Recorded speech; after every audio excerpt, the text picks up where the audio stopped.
Donc aujourd'hui, nous allons parler de Jésus-Christ, la lumière. Jésus-Christ, la lumière. Alors j'espère que tu as ta Bible et que tu as de quoi noter. La Bible dit que mon peuple périt faute de connaissance. L'objectif d'une telle session de prière, c'est d'enseigner et ensuite de prier. Pourquoi? Parce que si tu n'es pas enseigné, alors tu n'auras pas la connaissance qu'il faut. La Bible dit que vous connaîtrez la vérité et la vérité vous affranchira. Celui qui ne connaît pas la vérité ne peut pas être affranchi. Voilà pourquoi nous devons être enseignés avant de prier. Alléluia. Donc aujourd'hui, ce sera interactif. Donc je m'attends à ce que chacun d'entre vous soit actif aussi, que chacun d'entre vous participe. Donc si pendant que nous sommes en train de parler, pendant que nous sommes en train de prêcher et que tu te sens motivé pour dire Amen, sens-toi libre de dire Amen. Alléluia. Sens-toi libre de dire Amen. Alors, nous allons sans plus tarder commencer avec Jésus-Christ, la lumière. Jésus-Christ, la lumière. Tu vas ouvrir ta Bible dans Jean 8, verset 12. Jean 8, verset 12. Alors, dans la parole de Dieu, dans le livre de Jean 8, verset 12, la Bible dit, Jésus leur parla de nouveau et dit, je suis la lumière du monde. Celui qui me suit ne marchera pas dans les ténèbres, mais il aura la lumière de la vie. Jean 8, verset 12. Jésus leur parla de nouveau et dit, je suis la lumière du monde. Celui qui me suit ne marchera pas dans les ténèbres, mais il aura la lumière de la vie. Pour bien comprendre ce texte,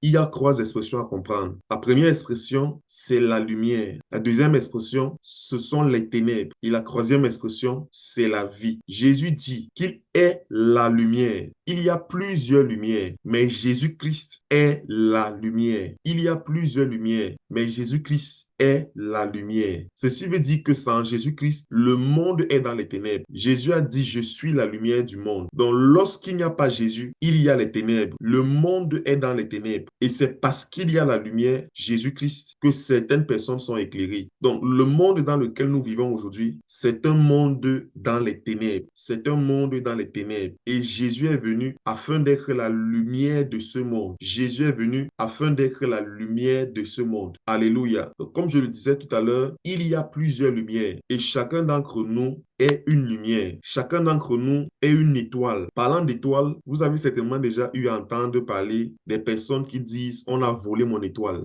Alors, je vais partager avec vous un point qui va davantage vous apprendre des choses sur ce que c'est que les étoiles perçues de façon biblique. Alors, nous allons ouvrir nos Bibles dans Genèse 37, du verset 9 au verset 10. Genèse 37, du verset 9 au verset 10. Genèse, c'est le premier livre de la Bible. Genèse 37, du verset 9 au verset 10. La Bible dans ce texte-ci parle de Joseph. Joseph, en fait, avait eu un rêve et il a partagé ce rêve avec son père. Et pour ceux qui connaissent l'histoire de Joseph, ils verront que ce rêve s'est accompli. Alors, verset 9, la Bible dit, il eut encore un autre songe. Joseph a eu encore un autre songe et il le raconta à ses frères. Il dit, j'ai eu encore un songe et voici le soleil, la lune et 11 étoiles se prosternaient devant moi. Il le raconta à son père et à ses frères. Son père le réprima et lui dit, que signifie ce songe que tu as eu? Faut-il que nous venions, moi, ta mère et tes frères, nous prosterner en terre devant toi? Alléluia. Le songe que Joseph Amen. avait eu était en train de dire que ses frères se prosternaient devant lui. Et pour ceux qui connaissent l'histoire de Joseph, la Bible nous enseigne que les frères de Joseph se sont prosternés devant lui plus tard. Les étoiles, les 11 étoiles qui étaient devant Joseph représentaient les 11 frères de Joseph. Les 11 étoiles représentaient les 11 frères de Joseph. Et la lune, c'était l'épouse d'Abraham. Et le soleil, c'était Abraham, qui est le père de la foi. La science nous enseigne que les étoiles gravitent autour du soleil. Abraham, qui est le père de la foi, avec les étoiles, les fils que nous sommes tous descendants d'Abraham par la foi. Nous sommes des étoiles. Donc, chacun d'entre nous est une étoile. Voilà la raison pour laquelle nous pouvons prier en disant que l'étoile de X ou l'étoile de Y a été volée. Et même lorsque les mages allaient pour rencontrer Jésus-Christ, les mages suivaient une étoile. C'est l'étoile qui leur indiquait la position de Jésus. Ce soir, je veux que tu saches que tu es une étoile. Tu es une étoile. Dieu a fait de toi une étoile. Et dans le monde occultiste, parce que la lumière est importante, plus plusieurs occultistes, plusieurs sorciers volent nos étoiles, volent nos destinées, volent notre lumière spirituelle. La lumière, c'est la vérité. Lorsque on veut apporter la lumière sur une situation, c'est très fréquent de voir souvent des personnes s'asseoir et dire, il faut qu'on apporte la lumière dans cette affaire. En général, lorsqu'on dit souvent qu'il faut apporter la lumière dans cette affaire, ça veut tout simplement dire qu'il faut qu'on sache quelle est la vérité dans cette affaire. La lumière, c'est la vérité. Donc, Jésus-Christ nous dit qu'il est le chemin, il est la vérité et il est la vie, selon Jean 14, verset 6. La lumière, c'est aussi la compréhension et la connaissance des vérités bibliques. Celui qui comprend certains mystères est qualifié d'éclairé. Dans la vie de tous les jours, quand tu as besoin d'aide sur un sujet, tu utilises souvent l'expression « viens nous éclairer sur ce sujet ». Ça veut dire « viens nous expliquer cette affaire ». Lorsqu'on était souvent à l'université ou même en entreprise, même au collège, on utilise souvent l'expression en disant aux gens « viens un peu m'éclairer sur cette affaire, viens un peu m'éclairer sur ce sujet, viens un peu m'éclairer sur cet exercice ». Effectivement, parce que lorsque tu appelles quelqu'un et que tu demandes qu'il t'éclaire, tu as besoin qu'il t'explique, tu as besoin qu'il t'amène à comprendre, tu as besoin d'accéder à une connaissance. La lumière, c'est la compréhension et la connaissance de certains mystères. Alléluia. Tu as besoin de lumière. Tu as besoin de comprendre certains mystères de la parole de Dieu. Tu as besoin de comprendre certaines expériences spirituelles. Avoir Jésus-Christ dans sa vie, c'est être éclairé par la vérité. Et il y a une différence entre la vérité et la réalité. Je me répète, il y a une différence entre la vérité et la réalité. Il y a une différence entre la vérité et la réalité. Jésus-Christ est la vérité. Et concernant la vérité et la réalité, je vais aborder certains points dessus que vous compreniez vraiment l'importance. Parce que plusieurs choses que vous vivez dans vos vies sont des réalités, mais elles ne sont pas la vérité. Et il faut que chacun d'entre vous puisse identifier quelle est la vérité, quelle est la réalité et appeler la lumière de Dieu afin que la vérité soit manifestée. Donc voilà pourquoi je vais insister sur la différence entre la vérité et la réalité.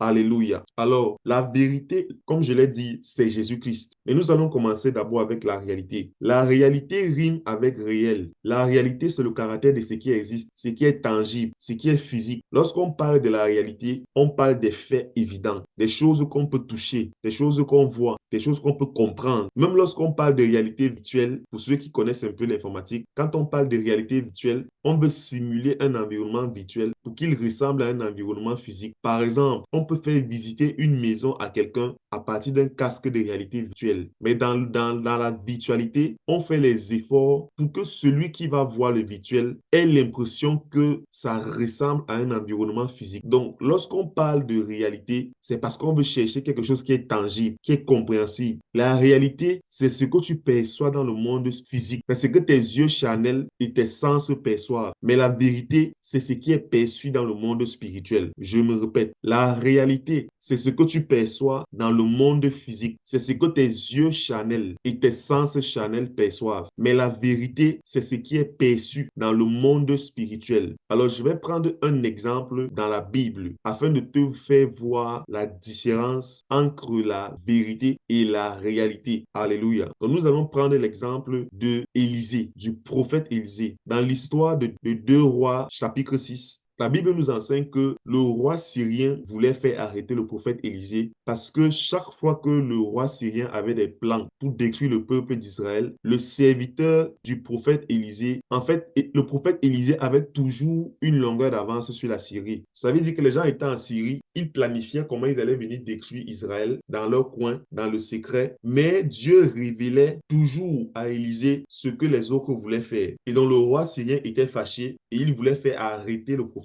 Élisée pour le tuer. Parce que chaque fois qu'il y avait un projet, il était toujours au courant du projet de l'ennemi contre eux. Alléluia. Donc nous allons ouvrir nos Bibles dans 2 Rois chapitre 6. 2 Rois chapitre 6. 2 Rois chapitre 6. Le livre de 2 Rois, le livre des rois, c'est le livre après le livre de Samuel. Donc 2 Rois chapitre 6. Quel verset? Alors, à partir du verset 15, nous allons lire du verset 15 jusqu'au verset 18. Alors, 2 Rois chapitre 6, du verset 15 au verset 18. Je lis ici. Le serviteur de l'homme de Dieu s'éleva de bon matin et sortit. Et voici une troupe entourait la ville avec des chevaux et des chars. Et le serviteur dit à l'homme de Dieu, ah, mon Seigneur, comment ferons-nous? Le serviteur dont on parle ici, c'était le serviteur du prophète Élisée. Donc, il s'est levé et il a vu qu'il y avait des chars qui entouraient toute la ville. Il y avait des chevaux et des chars qui entouraient toute la ville. Et il est venu voir le prophète pour lui dire comment est-ce qu'on va faire. C'était la réalité. Alléluia. Les chars étaient bien présents. Amen. Et au verset 16, le prophète lui a répondu en disant, ne crains point, car ceux qui sont avec nous sont en plus grand nombre que ceux qui sont avec eux. Et au verset 17, la Bible dit, Élisée pria et dit, Éternel, ouvre ses yeux pour qu'il voie. Et l'Éternel ouvrit les yeux du serviteur, qui vit la montagne pleine de chevaux et de chars de feu autour d'Élisée. Verset 18, les Syriens descendirent vers Élisée. Il adressa alors cette prière à l'Éternel. Daigne frapper d'aveuglement cette nation, et l'Éternel les frappa d'aveuglement, selon la parole d'Élisée. Amen. Alors, quand Amen. on voit cette histoire, une troupe entourait la ville avec des chevaux et des chars. Toutes ces personnes étaient mobilisées pour arrêter le prophète Élisée. Ça, c'était la réalité. Mais Élisée a répondu à son serviteur en lui disant, ne crains point, car ceux qui sont avec nous sont en plus grand nombre que ceux qui sont avec eux. Alléluia. La vérité, c'est que les chars de feu et les chevaux avaient rempli la montagne où se trouvait Élisée. Et l'histoire nous raconte que les soldats syriens envoyés pour détruire Élisée ont été frappés d'aveuglement. Et c'est le cas dans la vie de chaque jour. Il y a une nette différence entre la vérité et la réalité. Comme j'ai dit, la vérité, c'est ce qu'on perçoit à l'œil nu, ce que nos sens nous font voir, ce que nos yeux charnels nous permettent de percevoir. Mais la réalité, c'est ce qui est perceptible dans le monde spirituel. C'est ce que Dieu dit de toi. La réalité aujourd'hui, c'est que tu as l'impression que tu es seul. Tu as l'impression que tu es combattu. Tu as l'impression que les sorciers et les esprits veulent t'oppresser. Mais la vérité, c'est que les anges qui sont autour de toi sont plus nombreux que les démons qui veulent te perturber. Est-ce que tu crois à la vérité ou bien tu veux te conformer à la réalité? Je dis ces choses afin que tu commences déjà à regarder à ta vie et que tu commences à voir dans quel domaine de ta vie tu t'es laissé amadouer par la réalité afin d'appeler la lumière lorsqu'on va prier pour que la lumière vienne et t'éclaire. Alléluia. Plusieurs Amen. d'entre nous sont comme le prophète Élisée, comme le serviteur du prophète Élisée, pardon. La réalité, c'est que ces soldats et leur armée étaient venus pour les arrêter. Mais la Bible dit dans Deutéronome 28, verset 7, l'Éternel te donnera la victoire sur tes ennemis qui s'élèveront contre toi. La réalité, c'est que les soldats étaient venus pour les arrêter. Mais la vérité, c'est que la Bible dit que l'Éternel nous donnera la victoire sur nos ennemis. Peu importe l'ennemi, que ce soit des ennemis spirituels, des ennemis physiques, l'Éternel te donne la victoire sur tes ennemis. À partir du moment où tu es son fils et que tu es en alliance avec lui, l'Éternel te donne la victoire sur tes ennemis. C'est ça la vérité. La réalité, c'est que ta vie est confuse. Ta vie n'a plus de sens. Tu as été déçu, abusé par les hommes. La vérité, c'est que la Bible dit que ceux qui espèrent en lui ne sont pas confondus. Selon Psaume 25, verset 3. La vérité, c'est que Jésus est venu faire de toi le sel de la terre. Si tu crois à la vérité, alors tu vas quitter de cette posture où tu es confus pour ancrer dans une posture où tu as l'assurance. Alléluia. Amen. Aussi longtemps que les yeux du serviteur étaient focalisés sur la réalité, les soldats et leurs chevaux, aussi longtemps il était dans la crainte et l'inquiétude que lui inspirait cette réalité. Parce que le serviteur regardait les chevaux et ne voyait pas dans le monde spirituel, il ne voyait pas spirituellement, il ne voyait pas la vérité. Il avait peur, il était paniqué.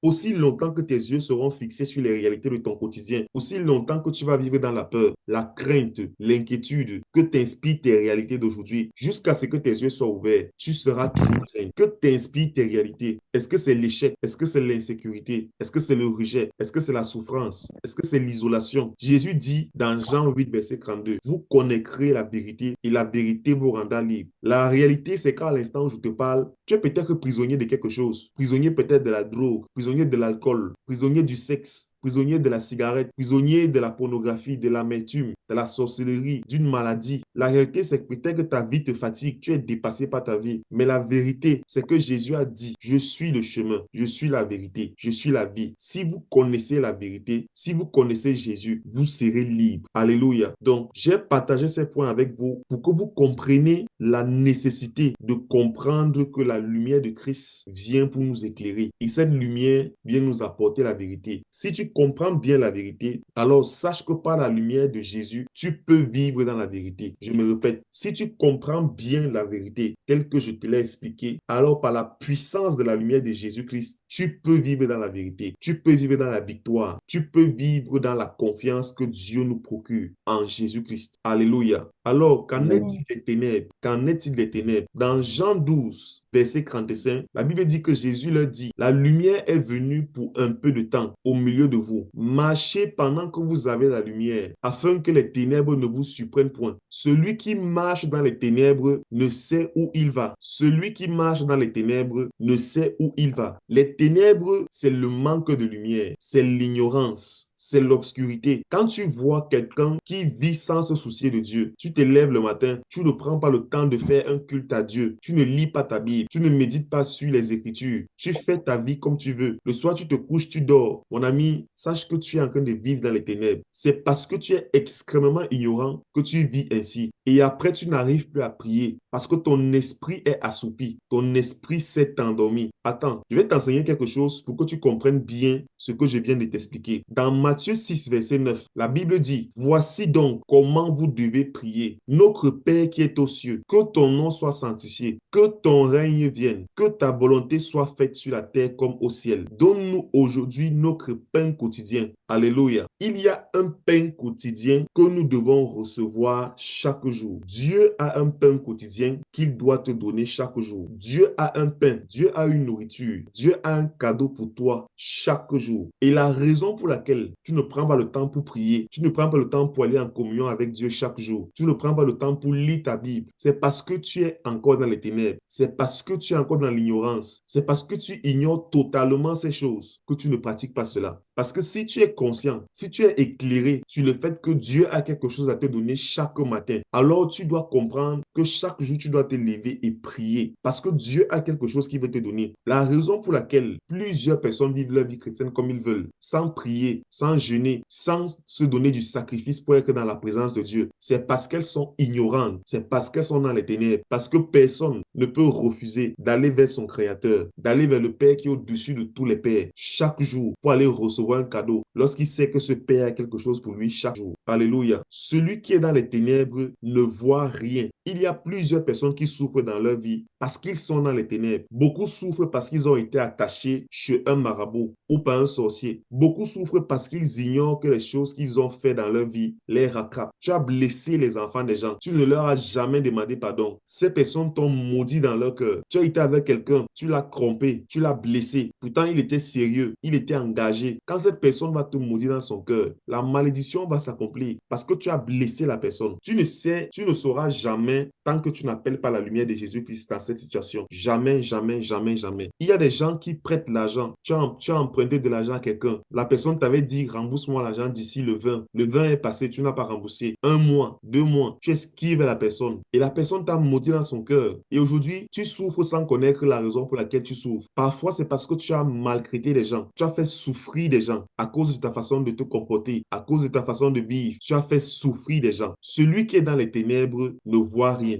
Aussi longtemps que tu es dans les ténèbres, tu seras ignorant que ce que tu es en train de traverser, c'est parce que tu as fait une chose à quelqu'un. Ou bien c'est parce qu'un esprit t'attaque. Ou bien c'est parce qu'une personne te réclame dans le monde spirituel. Lorsqu'une personne marche dans les ténèbres, elle ne peut pas voir les trous qui sont devant elle. Quand tu marches dans le noir, même si la route est bonne, tu peux prendre une mauvaise route. Je me rappelle une fois, quand j'ai voyagé, je voyageais tard dans la nuit et les routes n'étaient pas éclairées. Et parce que les routes n'étaient pas éclairées, il m'est arrivé de prendre une mauvaise route. Et je me suis retrouvé en train de prendre une route que je ne connaissais pas. Et j'ai failli faire un accident cette nuit. Pourquoi? Parce que j'avais loupé la route. Faute d'éclairage, à cause du noir, à cause de l'obscurité, à cause des ténèbres. Parce que tu n'as pas Jésus dans ta vie, tu vas tomber dans les pièges de tes ennemis. Parce que tu n'as pas Jésus dans ta vie, tu vas tomber dans les pièges de tes ennemis. Les démons vont te tenter, les démons vont te séduire et tu vas tomber dans le péché. Tu vas faire les mauvaises mauvais choix dans ta vie. Tu vas prendre les mauvaises routes et après tu vas dire que Dieu t'a abandonné. Non, Dieu ne t'a pas abandonné. Dieu n'abandonne personne. La Bible dit dans Jean 1, verset 5, la lumière luit dans les ténèbres et les ténèbres ne l'ont point reçu. Il y a des gens qui ne reçoivent pas la lumière. Et j'espère que ce soir, pendant que tu m'écoutes, tu es prêt et disposé à recevoir la lumière dans ta vie. Parce que Jésus lui-même a dit que plusieurs personnes ne l'ont pas reçu. Plusieurs personnes ont refusé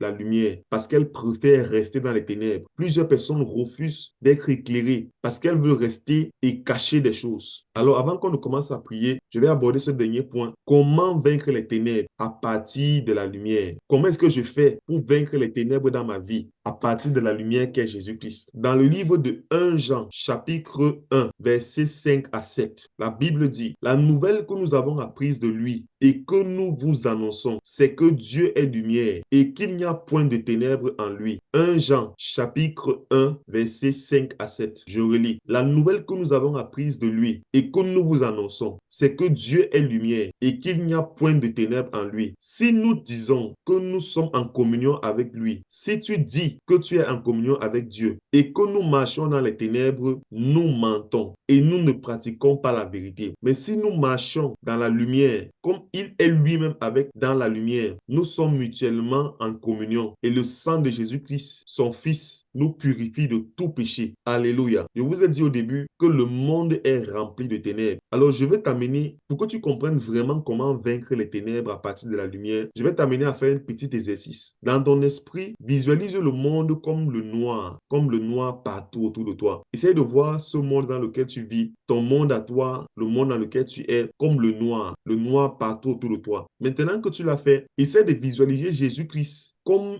la lumière. Essaie de visualiser Jésus-Christ comme une lampe qui est avec toi. Visualise Jésus-Christ comme une lampe qui est avec toi dans le noir. Ensuite, visualise-toi en train de partir de ce lieu d'un point A vers un point B sans la lampe. C'est-à-dire, tu es dans ta pièce ou bien tu te retrouves au salon. Supposons que toute la maison est dans le noir. Tu es au salon et Jésus-Christ qui est la lumière est une ampoule avec toi. Qu'est-ce qui se passe? Quand Jésus-Christ vient et devient une lumière, c'est comme une ampoule que tu as reçue. Alléluia. Et quand tu as cette ampoule que tu as reçue, ce que beaucoup de personnes font aujourd'hui, c'est ce que je vais vous expliquer. Et c'est la raison pour laquelle beaucoup de personnes, bien qu'ils soient en Christ, continuent à marcher dans les ténèbres. Jésus est comme une ampoule qui t'a été donnée. Mais si tu quittes du salon pour aller dans la chambre sans l'ampoule, qu'est-ce qui va se passer? Tu seras en train de marcher dans les ténèbres. Pourquoi? Parce que l'ampoule est au salon. Et lorsque tu quittes du salon, pardon, où il y a l'ampoule, et que tu laisses l'ampoule, et que tu marches pour aller dans la chambre, tu quittes de la lumière et tu marches progressivement dans les ténèbres. Est-ce que tout le monde comprend ce que je dis? Si tu veux continuer à marcher dans la lumière,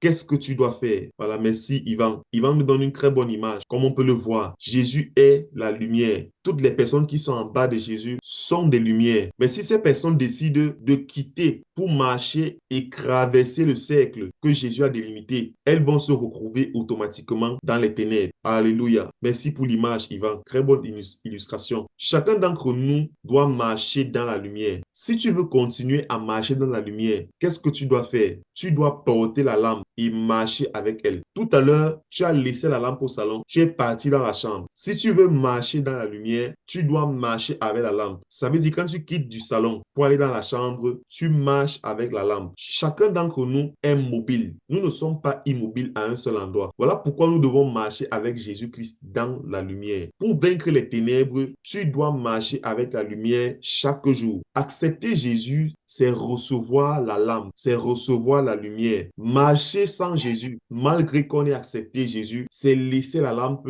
et marcher dans les ténèbres. Beaucoup de personnes gardent leur lumière à la maison ou à l'église. C'est quand ils sont à l'église qu'ils marchent avec la lumière, qu'ils marchent avec Jésus. Dès qu'ils sortent de l'église, ils rangent leur lumière à l'entrée de l'église et ils continuent leur vie. Tu peux avoir la lumière et marcher sans la lumière. Tu peux avoir la lumière et marcher sans la lumière. Laisse-moi te dire encore une chose. Lorsque tu marches dans les ténèbres, tu es en compagnie des mauvais esprits, des agents des ténèbres qui t'accompagnent. Parce que les agents des ténèbres marchent dans les ténèbres. Ils ne marchent pas dans la lumière. Si tu laisses la lumière à la maison, ils vont t'attendre au portail. Quand tu vas sortir du portail, ils vont t'accompagner toute la journée. Et à ton retour, ils vont te laisser à l'entrée du portail parce qu'ils ne supportent pas la la lumière. Donc, comme tu as laissé la lumière à la maison en sortant pour aller à l'école ou bien en sortant pour aller au travail, ils savent que tu sors toujours sans la lumière. Ils vont t'attendre au portail, ils vont t'accompagner toute la journée, ils vont te presser, ils vont te tendre des pièges pour que tu prennes les mauvaises routes, pour que tu sois tenté, pour que tu tombes dans le péché. Et quand tu vas revenir à la maison, ils vont te laisser au portail. C'est comme ça que plusieurs personnes vivent, malheureusement. Mais si ces agents des ténèbres, si ces démons se rendent compte que chaque jour, tu sors du portail avec la lumière, tu passes la journée avec la lumière, tu rentres à la maison avec la lumière, à un moment donné, qu'est-ce qui va se passer? Ils vont se fatiguer, ils vont te laisser tomber parce qu'ils vont se rendre compte que partout où tu es, tu as la lumière, tu brilles. Alléluia. Face à cette situation qui te menace, tu dois appeler la lumière de Dieu sur ta situation. Qu'est-ce que la Bible dit de ta situation? Ce que tu vois dans ta situation, c'est la réalité. Ce que la Bible dit, c'est la vérité. Quand tu penses que tu es faible face à une situation, la vérité dit dans Philippiens 4, verset 13, « Je puis tout par celui qui me fortifie. » Quand tu penses que tu es faible, la vérité dit, « Je puis tout par celui qui me fortifie. » Est-ce que tu te sens faible? Est-ce que tu te sens limité? Est-ce que tu as l'impression que tu ne peux rien faire? Aujourd'hui, la parole de Dieu te dit que tu peux tout par celui qui te fortifie, Jésus-Christ. Alléluia. Alors si tu m'écoutes et que tu as longtemps vécu sans la lumière, je veux que tu saches que Jésus-Christ, la lumière, est là. Et Jésus-Christ veut vraiment éclairer ta vie. Tu as peut-être pendant longtemps marché sans la lumière. Tu as laissé la lumière à la maison. Tu t'es baladé sans la lumière. Tu n'es pas appelé seulement à recevoir la lumière qu'est Jésus-Christ. Tu es appelé à marcher dans la lumière. Et marcher dans la lumière, dans un monde rempli de ténèbres, signifie marcher avec la lumière qu'est Jésus-Christ. Partout où tu pars, tu dois marcher avec Jésus. Tu dois marcher avec Jésus quand tu pars au travail. Tu dois marcher avec Jésus quand tu es dans le taxi. Tu dois être avec Jésus quand tu es sur le chemin de l'école, en famille, pendant que tu dors. Partout où tu pars, tu dois être avec Jésus-Christ. Alléluia. Est-ce que